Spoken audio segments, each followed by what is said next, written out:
नमस्कार दोस्तों, आप सभी का स्वागत है। बुधवार का दिन सभी देवी देवताओं में सबसे पहले पूजे जाने वाले भगवान गणेश को समर्पित होता है। बुधवार के दिन उपवास रखने का विशेष महत्व होता है क्योंकि बुधवार के देवता भगवान गणेश बुद्धि के देवता हैं। हिंदू धार्मिक मान्यताओं के अनुसार सप्ताह के सभी 7 दिन अलग अलग देवी देवताओं को समर्पित होते हैं, फिर उन्हीं के अनुसार पूजा आराधना की जाती है। बुधवार का दिन सभी देवी देवताओं में सबसे पहले पूजे जाने वाले भगवान गणेश को समर्पित होता है। बुधवार के दिन उपवास रखने का विशेष महत्व होता है क्योंकि बुधवार के देवता भगवान गणेश बुद्धि के देवता हैं। ऐसे में बुधवार के दिन व्रत रखने पर जीवन में सुख समृद्धि आती है और समय मंगलमय रहता है।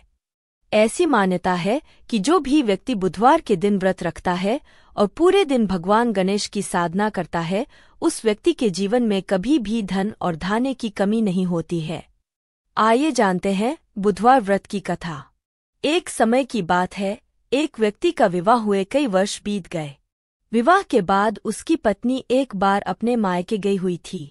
पत्नी के मायके में रहने के कई दिनों बाद उसका पति अपनी पत्नी को विदा करवाने के लिए ससुराल पहुंचा। ससुराल में कुछ दिन तक रहने के बाद वह पत्नी को मायके से विदा करने की बात अपने सास-ससुर के कही। बुधवार का दिन होने के कारण उसके सास-ससुर ने कहा कि इस दिन बेटी ससुराल नहीं जा सकती, इस कारण विदाई नहीं हो सकती है। लेकिन वह व्यक्ति नहीं माना और अपनी पत्नी को मायके से विदा कराकर अपने घर की तरफ चल दिया। रास्ते में जाते वक्त पत्नी को बहुत तेज से प्यास लगी, तब पति पानी की तलाश में इधर-उधर भटकने लगा। काफी देर के बाद जब वह पानी लेकर वापस लौटा तो उसने देखा कि पत्नी के पास उसी की वेशभूषा में कोई अन्य व्यक्ति पत्नी के संग बैठकर बातें करता हुआ दिखाई दिया। दोनों व्यक्ति आपस में लड़ने लगे। पहले व्यक्ति ने गुस्से में दूसरे व्यक्ति से पूछना लगा कि वह कौन और क्यों उसकी पत्नी के साथ बैठकर बातें कर रहा है। फिर आपस में लड़ने लगे। दूसरे व्यक्ति ने कहा कि यह मेरी पत्नी है। दोनों की बीच भयानक लड़ाई होने लगी। तब वहां पर कुछ सिपाही आ गए और स्त्री से उसके असली पति के बारे में पूछने लगे। दोनों व्यक्ति को देखकर स्त्री हैरान हो गई कि कौन मेरा पति है। वह दुविधा में पड़ गई क्योंकि दोनों एक जैसे ही लग रहे थे। तब पहला व्यक्ति परेशान होकर मन में कहा कि भगवान, ये आपकी कैसी लीला है। तभी आकाशवाणी हुई कि बुधवार के दिन पत्नी को विदा करवा कर नहीं ले जाना चाहिए था। यह सब सुनकर पहला व्यक्ति समझ गया कि यह भगवान बुद्ध की लीला है। फिर वह व्यक्ति बुद्धदेव से प्रार्थना करने लगा और क्षमा मांगने लगा। फिर फौरन ही बुद्धदेव अंतर्ध्यान हो गए और उस व्यक्ति को अपनी पत्नी मिल गई। तभी से हर दिन बुधवार के दिन भगवान गणेश की पूजा होने लगी। बुधवार व्रत की प्रामाणिक पौराणिक कथा 9-2। समतापुर नगर में मधुसूदन नामक एक व्यक्ति रहता था। वह बहुत धनवान था। मधुसूदन का विवाह बलरामपुर नगर की सुंदर लड़की संगीता से हुआ था। एक बार मधुसूदन अपनी पत्नी को लेने बुधवार के दिन बलरामपुर गया। मधुसूदन ने पत्नी के माता पिता से संगीता को विदा कराने के लिए कहा। माता पिता बोले, बेटा, आज बुधवार है। बुधवार को किसी भी शुभ कार्य के लिए यात्रा नहीं करते। लेकिन मधुसूदन नहीं माना। उसने ऐसी शुभ की बातों को न मानने की बात कही। दोनों ने बैलगाड़ी से यात्रा प्रारंभ की। 2 कोस की यात्रा के बाद उसकी गाड़ी का एक पहिया टूट गया। वहां से दोनों ने पैदल ही यात्रा शुरू की। रास्ते में संगीता को प्यास लगी। मधुसूदन उसे एक पेड़ के नीचे बैठाकर जल लेने चला गया। थोड़ी देर बाद जब मधुसूदन कहीं से जल लेकर वापस आया तो वह बुरी तरह हैरान हो उठा क्योंकि उसकी पत्नी के पास उसकी ही शक्ल सूरत का एक दूसरा व्यक्ति बैठा था। संगीता भी मधुसूदन को देखकर हैरान रह गई। वह दोनों में कोई अंतर नहीं कर पाई। मधुसूदन ने उस व्यक्ति से पूछा, तुम कौन हो और मेरी पत्नी के पास क्यों बैठे हो? मधुसूदन की बात सुनकर उस व्यक्ति ने कहा, अरे भाई, यह मेरी पत्नी संगीता है। अपनी पत्नी को ससुराल से विदा करा कर लाया हूं। लेकिन तुम कौन हो जो मुझसे ऐसा प्रश्न कर रहे हो? मधुसूदन ने कहा, तुम जरूर कोई चोर या ठग हो। यह मेरी पत्नी संगीता है। मैं इसे पेड़ के नीचे बैठाकर जल लेने गया था। इस पर उस व्यक्ति ने कहा, अरे भाई, झूठ तो तुम बोल रहे हो। संगीता को प्यास लगने पर जल लेने तो मैं गया था। मैंने तो जल लाकर अपनी पत्नी को पिला भी दिया है। अब तुम चुपचाप यहाँ से चलते बनो, नहीं तो किसी सिपाही को बुलाकर तुम्हें पकड़वा दूंगा। दोनों एक दूसरे से लड़ने लगे। उन्हें लड़ते देख बहुत से लोग वहां एकत्र हो गए। नगर के कुछ सिपाही भी वहां आ गए। सिपाही उन दोनों को पकड़कर राजा के पास ले गए। सारी कहानी सुनकर राजा भी कोई निर्णय नहीं कर पाया। संगीता भी उन दोनों में से अपने वास्तविक पति को नहीं पहचान पा रही थी। राजा ने दोनों को कारागार में डाल देने के लिए कहा। राजा के फैसले पर असली मधुसूदन भयभीत हो उठा। तभी आकाशवाणी हुई, मधुसूदन, तूने संगीता के माता पिता की बात नहीं मानी और बुधवार के दिन अपनी ससुराल से प्रस्थान किया। यह सब भगवान बुद्धदेव के प्रकोप से हो रहा है। मधुसूदन ने भगवान बुद्धदेव से प्रार्थना की कि हे भगवान बुद्धदेव, मुझे क्षमा कर दीजिए। मुझसे बहुत बड़ी गलती हुई। भविष्य में अब कभी बुधवार के दिन यात्रा नहीं करूंगा और सदैव बुधवार को आपका व्रत किया करूंगा। मधुसूदन के प्रार्थना करने से भगवान बुद्धदेव ने उसे क्षमा कर दिया। तभी दूसरा व्यक्ति राजा के सामने से गायब हो गया। राजा और दूसरे लोग इस चमत्कार को देखे हैरान हो गए। भगवान बुद्धदेव की इस अनुकंपा से राजा ने मधुसूदन और उसकी पत्नी को सम्मानपूर्वक विदा किया। कुछ दूर चलने पर रास्ते में उन्हें बैलगाड़ी मिल गई। बैलगाड़ी का टूटा हुआ पहिया भी जुड़ा हुआ था। दोनों उसमें बैठकर समतापुर की ओर चल दिए। मधुसूदन और उसकी पत्नी संगीता दोनों बुधवार को व्रत करते हुए आनंदपूर्वक जीवनयापन करने लगे। इस तरह भगवान बुद्धदेव की कृपा से उनके यहाँ खुशियां बरसने लगीं। इस तरह जो स्त्री पुरुष विधिवत बुधवार का व्रत करके व्रतकथा सुनते हैं, भगवान बुद्धदेव उनके सभी कष्ट दूर करते हैं।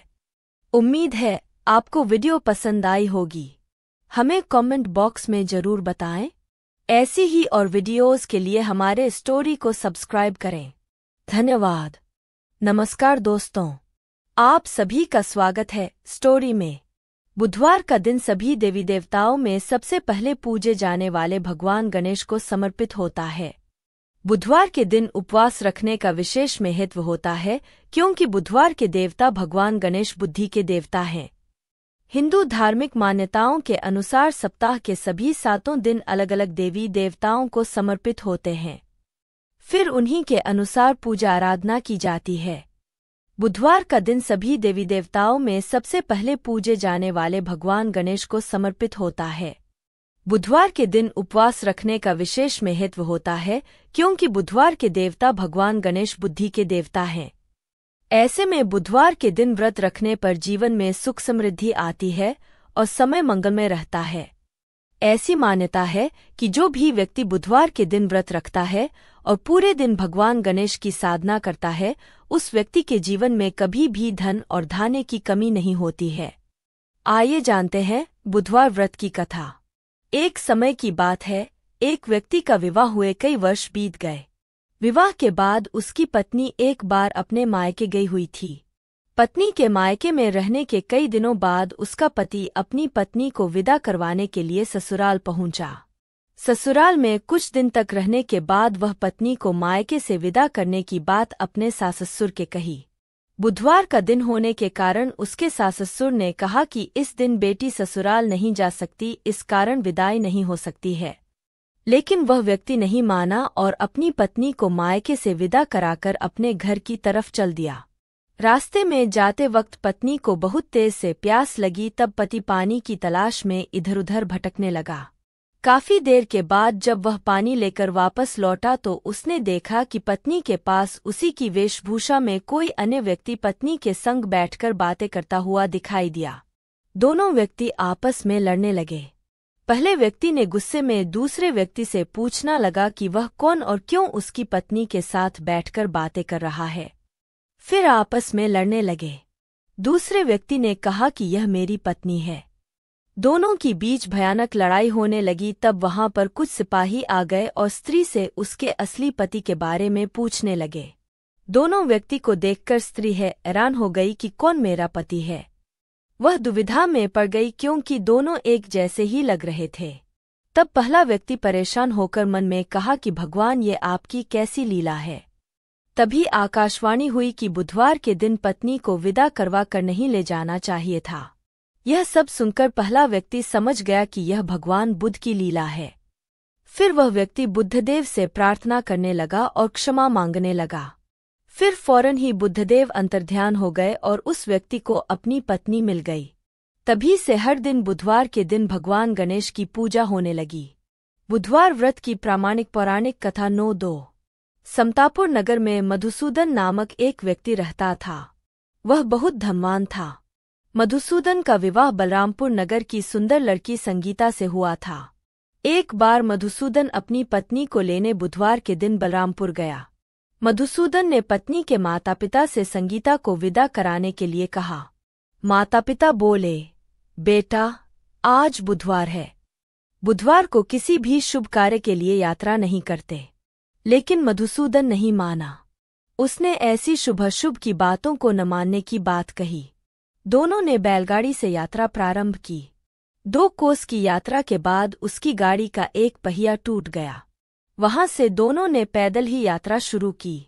रास्ते में संगीता को प्यास लगी। मधुसूदन उसे एक पेड़ के नीचे बैठाकर जल लेने चला गया। थोड़ी देर बाद जब मधुसूदन कहीं से जल लेकर वापस आया तो वह बुरी तरह हैरान हो उठा, क्योंकि उसकी पत्नी के पास उसकी ही शक्ल सूरत का एक दूसरा व्यक्ति बैठा था। संगीता भी मधुसूदन को देखकर हैरान रह गई। वह दोनों में कोई अंतर नहीं कर पाई। मधुसूदन ने उस व्यक्ति से पूछा, तुम कौन हो और मेरी पत्नी के पास क्यों बैठे हो? मधुसूदन की बात सुनकर उस व्यक्ति ने कहा, अरे भाई, यह मेरी पत्नी संगीता है। अपनी पत्नी को ससुराल से विदा करा कर लाया हूँ। लेकिन तुम कौन हो जो मुझसे ऐसा प्रश्न कर रहे हो?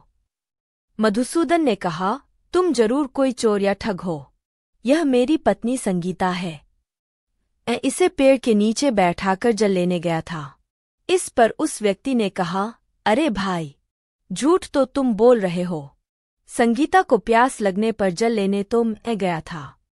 मैंने तो जल लाकर अपनी पत्नी को पिला भी दिया है। अब तुम चुपचाप यहाँ से चलते बनो, नहीं तो किसी सिपाही को बुलाकर तुम्हें पकड़वा दूंगा। दोनों एक दूसरे से लड़ने लगे। उन्हें लड़ते देख बहुत से लोग वहां एकत्र हो गए। नगर के कुछ सिपाही भी वहां आ गए। सिपाही उन दोनों को पकड़कर राजा के पास ले गए। सारी कहानी सुनकर राजा भी कोई निर्णय नहीं कर पाया। संगीता भी उन दोनों में से अपने वास्तविक पति को नहीं पहचान पा रही थी। राजा ने दोनों को कारागार में डाल देने के लिए कहा। राजा के फैसले पर असली मधुसूदन भयभीत हो उठा। तभी आकाशवाणी हुई, मधुसूदन, तूने संगीता के माता पिता की बात नहीं मानी और बुधवार के दिन अपनी ससुराल से प्रस्थान किया। यह सब भगवान बुद्धदेव के प्रकोप से हो रहा है। मधुसूदन ने भगवान बुद्धदेव से प्रार्थना की कि हे भगवान बुद्धदेव, मुझे क्षमा कर दीजिए। मुझसे बहुत बड़ी गलती हुई। भविष्य में अब कभी बुधवार के दिन यात्रा नहीं करूंगा और सदैव बुधवार को आपका व्रत किया करूंगा। मधुसूदन के प्रार्थना करने से भगवान बुद्धदेव ने उसे क्षमा कर दिया। तभी दूसरा व्यक्ति राजा के सामने से गायब हो गया। राजा और दूसरे लोग इस चमत्कार को देख हैरान हो गए। भगवान बुद्धदेव की इस अनुकंपा से राजा ने मधुसूदन और उसकी पत्नी को सम्मानपूर्वक विदा किया। कुछ दूर चलने पर रास्ते में उन्हें बैलगाड़ी मिल गई। बैलगाड़ी का टूटा हुआ पहिया भी जुड़ा हुआ था। दोनों उसमें बैठकर समतापुर की ओर चल दिए। मधुसूदन और उसकी पत्नी संगीता दोनों बुधवार को व्रत करते हुए आनंदपूर्वक जीवनयापन करने लगे। इस तरह भगवान बुद्धदेव की कृपा से उनके यहाँ खुशियां बरसने लगीं। इस तरह जो स्त्री पुरुष विधिवत बुधवार का व्रत करके व्रतकथा सुनते हैं, भगवान बुद्धदेव उनके सभी कष्ट दूर करते हैं। उम्मीद है आपको वीडियो पसंद आई होगी। हमें कमेंट बॉक्स में जरूर बताएं।